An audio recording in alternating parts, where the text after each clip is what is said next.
Good world, it's your boy Dimes, from D&D Talking Hoops. On the other side is the homie. What up, everybody? It's Drew, D&D Talking Hoops. So if you watched the last episode, we ended with the trivia question. And I asked you, what was the most points MJ scored during a single NBA game and against what team? What was your answer? I said it was 69. 69 points. I had the 69 points right, but the problem was I had the wrong team. I said it was the Boston Celtics, but to find out it was honestly the Cleveland Cavaliers. Is that correct? Yes, the answer is 69 points, and it was against the Cavs. He had 63 points against the Celtics in the playoffs. Yeah. Which was a playoff record I believe it's still at that point. It's still the record. Yes.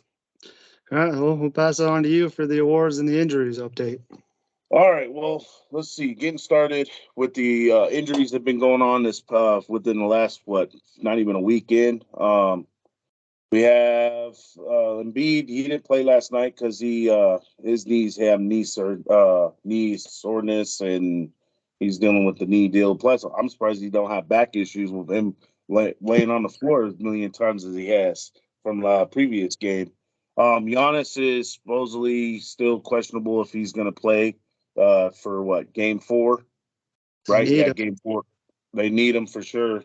And then, of course, the whole story with Kawhi Leonard, I'm not really sure. I know they said he has some knee soreness and whatever, but I know that supposedly there's some other personal issues that he was dealing with, so that might be also an effect that he's dealing with at the moment. I'm not going to get too far into that because, I don't want to say something that might not be, yeah.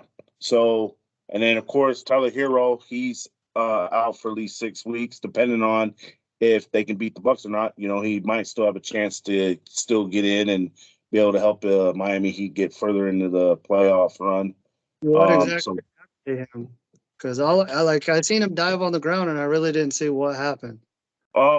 Honestly, I'm not really exactly sure either. I know that he broke his hand, and they verified that he broke his hand. I don't know if maybe it was just the way he landed. I don't know. Just like with John Morant, same thing. He landed awkwardly, which I figured that was more like a broke hand than the way it looked like. But for sure, they said it was a broken hand. And he was going to be at least out for 6 weeks.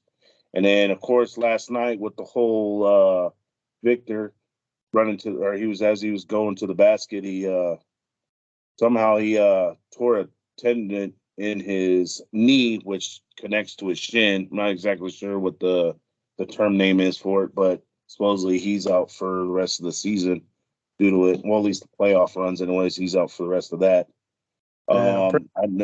Hopefully he gets a speedy recovery.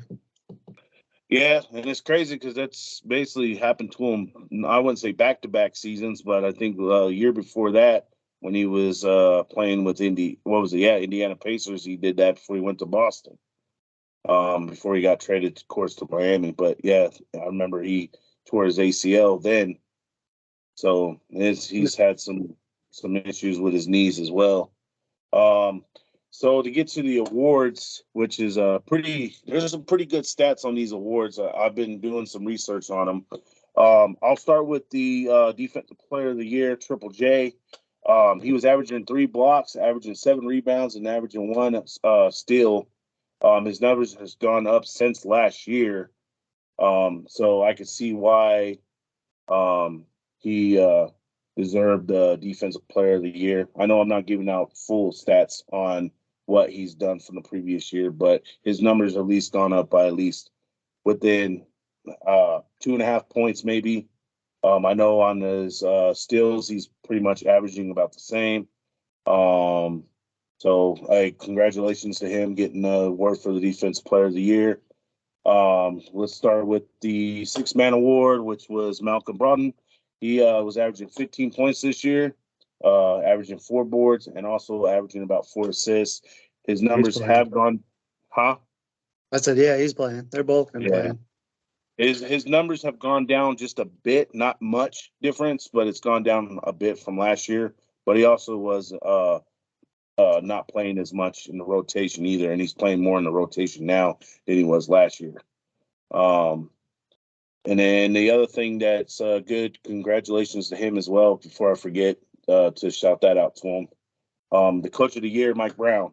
He was the first. He was the first coach to honestly get the votes on what he's done for that team. He's made the Sacramento Kings haven't been to the playoffs since 2006. So I mean that's a pretty loud drought for them not being able to make it to the playoffs. And seems like every time Mike Brown gets on the court and coaches these young guys, they tend to do really well. So congratulations to Mike Brown for his accomplishments, and he's putting in the work with Golden State Warriors this playoffs. So got to give it out to Sabonis and De'Aaron Fox and a few of them other guys that have been putting in some work to make it work for them. And then talking about De'Aaron Fox, he ended up getting Clutch of the Year award, which is crazy. He's technically the first Kings player who has won an additional title before Tyreek Hill back in 2010, which would have been the Rookie of the Year award. So technically, he's only one to get that award. So it's pretty cool. Congratulations to him as well. And I know there's a few other awards out there that haven't been published yet, like the Rookie of the Award or Rookie of the Year award or the MVP. I know the MVPs, like I think they're giving Jokic like a slight more than Embiid, but I'm not sure what's going on. I mean, especially now with Embiid being hurt, I don't know if that really has anything to do with the regular season into the playoffs, but I know they tend to look at what they do throughout the whole generation of the game. So, and then Giannis, of course, is in there too. But right now they have Jokic is pretty much, and this, if it happens, he'd be the only player to get three-peat. Which is crazy to me. And then for the Rookies of Years, now if I screw up this name, it's all good. Laugh about it. I don't care. Rookie of the Year, you got Jalen Williams, and then you got I don't even know how to pronounce it. Is it Paulo? Paulo Bachero? Is it Bachero? I believe. I mean, that's what it looks like to me anyways. Like I said, man, we're being raw about this. So if I don't know a name, I'm just, I'm going to slaughter it, get a laugh out of it, get a like, a share, comment, let me know what you think. Basically, that's about what I got so far. I know there's a couple other players that are in the games today that are questionable if they're going to play or not. But, let's see what the outcome looks like for tonight's games. To you, Drew. It's good, bro. So much. I was going to do last night's games and then today's games and then basically just do an overall where everything stands on the East and West. So it is Sunday, April 23rd. So for tonight's games, got all game fours. Game 4 first is Cavs versus Knicks. That's at 1 p.m. Eastern, so I'm pretty sure that's already rolling. But it's on ABC. Another game 4, Kings versus Warriors. See if the Warriors can even that series up, make it 2-2. That's at 3:30 Eastern on ABC.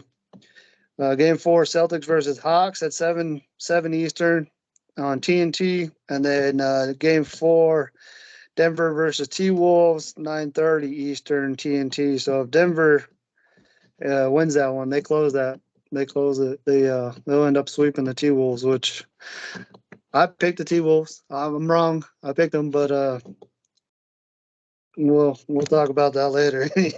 Anyways, let's just be honest, man. Cat's not the guy, bro. He really not. He's proven it right now. He's not even.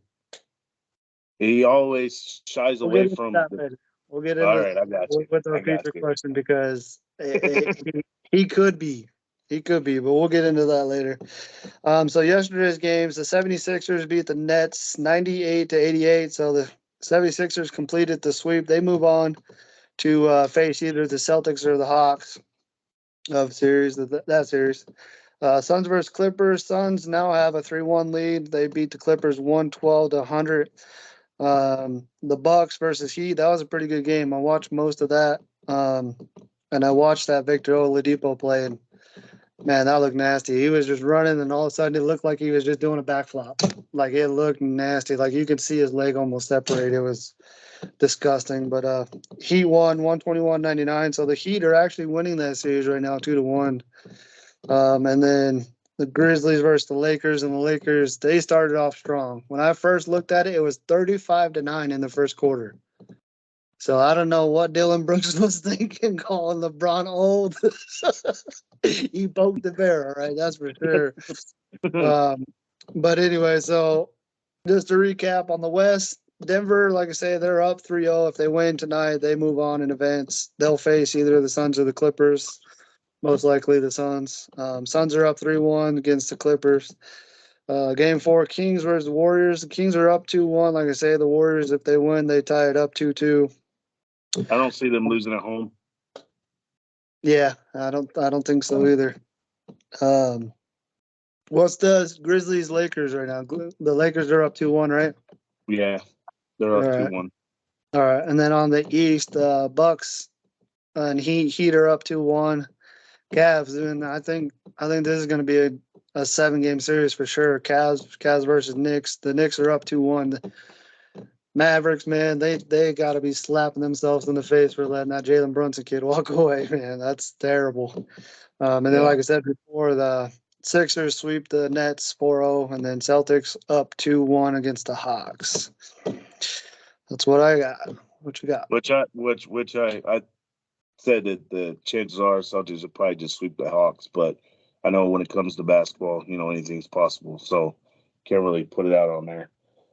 So to get to the main issue of what I feel is towards, I want to ask you, what do you feel about these coaches around the league, how they have a 15-man roster, but they only use a certain rotation? I mean, I get rotations, but I feel like there's certain keys of the game they should be using their players, especially if they're getting paid. I mean, what do you think on that whole deal? Yeah, I mean, exactly how I play when we play NBA 2K. It don't matter what game it is. I make sure I have 15 people, and when they get tired, I make sure that those 15 people can play regardless. So, I mean, if I was a coach, you better be ready to play, because I looked up a stat. The lowest paid player for an NBA rookie. So if you have like a year, you're going to get a higher amount. If you have 2 years, you're going to get a higher amount. But just to come in as a rookie on the NBA, you're making $953,000 a year.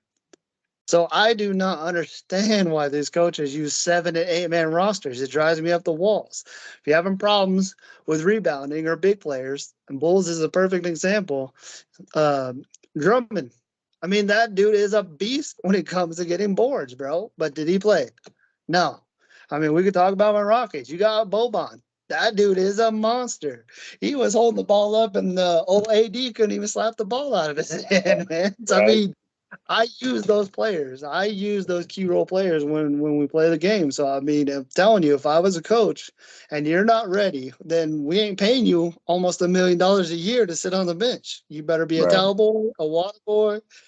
You better be telling jokes. You better be doing something productive Yeah, if you're true, not going man. to get on the court to try and win a champion. I mean, that's pretty much what I believe every NBA player in the NBA is. They want to win a chip. And yeah, I don't understand these coaches why they do it, because you end up getting tired. You're only using 7, 8-man roster, and then what are the other 6, 7 people doing? They're healthy. They're ready to go. So Yeah. I mean, but like we said before, injuries are a big part. But that's why you have a 15-man roster. So I don't know. Yeah. Maybe one day when we hit the lottery, we own a team, we can change that. Right. Maybe be the first to make a difference on the generation of the game, I guess, huh? Yeah. Different generations every year come up. So me personally, like I said, man, I feel the same way with you, honestly. There was like keep games, and when, like I said, I'm a Bulls fan, so I'm gonna tell you, I feel like that there was a lot of things they could have done differently, that where they could have beat the Miami Heat and got in, and it might have been a good run, especially with Giannis being hurt. Probably could have been a good run for us, but like we kicked ourselves in the butt, man, for not making stuff work.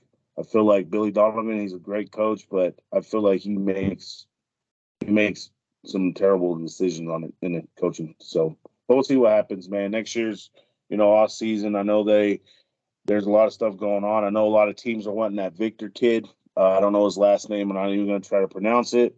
I know he's there's a kid. I don't even think he plays. I don't even think he plays college. To be honest, he's Don't even start that shit with me, man. Um, I know that. Tell me his name, bro. I don't And know don't his name, you bro. Wamba have Wamba. to I have don't that freaking here, know don't you? Victor Wamba. I don't know, man. But anyways, like he's pretty talented, bro. He's pretty talented, and they said, there's maybe a chance in the lottery pick, man. Chicago might pick him up, and maybe we can make something work. I don't know. There's other college athletes out there too that Yeah, but ball. you have to have 1 year before you can go to the NBA now. Somewhere, Well, right? well, Whether it's well, overseas, college, or whatever. I think overseas is a little different though. I think they got a clause for the overseas players, honestly, because I don't think Luca did any college. No. That's the thing is you can't just come from high school anymore. You either have to do 1 year overseas or you have to do 1 year in college Yeah, before well, you he's can not get in, drafted. he's not in high school. I don't think. Honestly, I think he just Yeah, he's doing. he declared for the draft, so he's coming in. So I don't know if he's in college right now or if he's coming from overseas. I think Yeah, overseas. yeah, that's what I'm saying. So there's a lot of hype on him, just like they had a huge hype on Zion Williamson, which I mean, so far as you can tell, he hasn't produced Yeah. the way that people want him to. I would love to see that kid play, bro. Play a full season, play to his potential. I honestly think that team will be scary, bro, with him on it. Yep. But I mean, I don't know. We'll see what happens for sure. But to get to my trivia question for you, brother. So Can I this is use a good one, bro. Huh? Can I use Google? No, you can't use Google, man. That's the whole point of cheating, man. What you mean?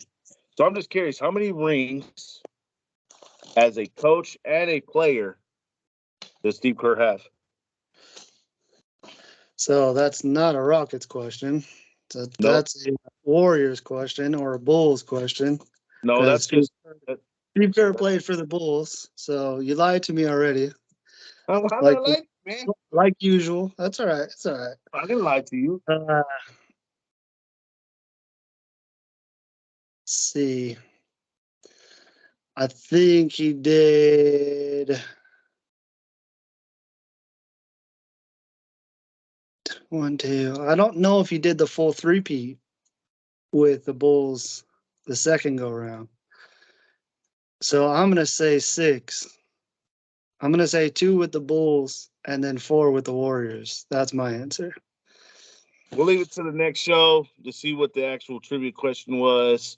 For you all out there that we appreciate y'all checking out the videos and everything.